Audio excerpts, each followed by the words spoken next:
At the end of the first of this week's two Torah portions, Parshat Matos, the tribe of Reuven and the tribe of Gad approach Moshe, and they ask for permission to settle in the recently conquered lands outside of Israel.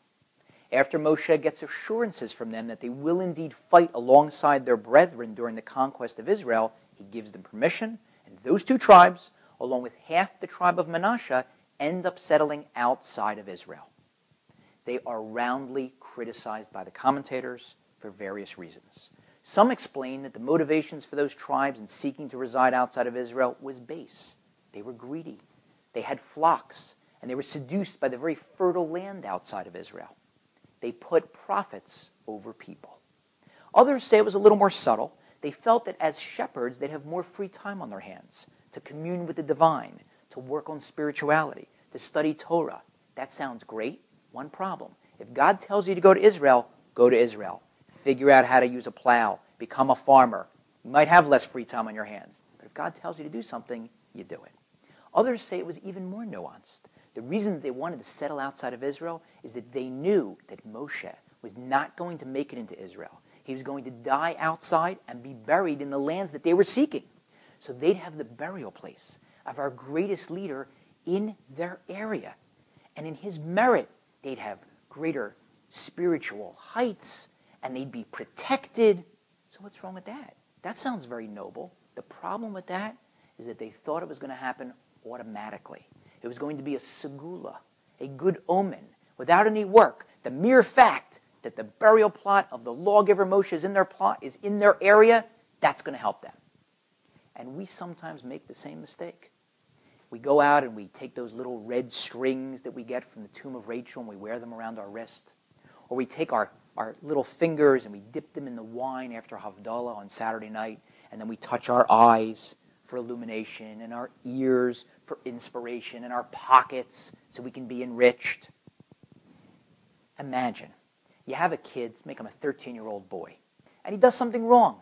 He breaks your antique, valuable vase because he's using it as a basketball hoop. Big mistake.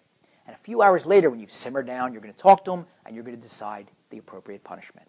So imagine while you're talking to him and you're explaining to him why what he did was so wrong, he keeps putting his hand up in front of his face and he's moving it around and he's all sorts of awkward movements. And finally you say, "What are you doing? I'm trying to talk to you. This is very serious. Why do you keep doing that with your hand?" And he says, "Oh, Dad, I just want to make sure you see that I'm wearing one of those red strings around my wrist, so I'm automatically protected, so I shouldn't be punished." You'd look at him and you'd say, "You just don't get it, do you?" But imagine that same kid, same infraction, same conversation a few hours later. You start to explain why what he did was so wrong, and he says to you, "Dad, I don't want to cut you off, but I want to tell you something. I know what I did was terribly wrong.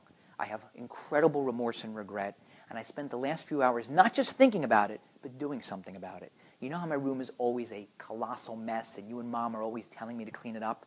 Can I come show it to you?" So you follow him along, you open the door to his room, and you can't believe what you're looking at. Spick and span, spotless, okay? And he says, "Look, I know this is just one small measure of showing you a token of regret and remorse, but could you at least take it into consideration when you decide my punishment? That might make a difference." So too, when we wear those little red strings, if we're thinking, "You know why I'm wearing this red string? Because every time I look at it, it reminds me of our saintly matriarch, Rachel, Rachel Imenu. And I'm reminded of how kind she was, and of how jealous she wasn't. And I resolve to emulate those character traits." Then we might be getting somewhere. Then that segula, that good omen, may be meaningful. If when I dip my fingers into the wine on Saturday night after Havdalah, and I touch them to my eyes, I utter a silent prayer, "God, please illuminate the way for me." And I resolve to use my eyes to only look at the right things, and to see God this week. And I touch my ears, "God, please inspire me. And I'm going to listen to your messages this week." And when I put my fingers into my pockets, I say, "God, please enrich me. Because I know that every dollar that I make comes from you. And I'm going to resolve to make every dollar honestly." Now that may be a meaningful segula. And maybe that's why God, at the end of the day, never let us know exactly where Moshe was buried. Because he didn't want to turn that burial place into a shrine, flocked to by people who would think, All we need to do is visit, and it's in the bag. There are no shortcuts in Judaism, and there are no shortcuts in life. Segulas are great, but let's really put something into them.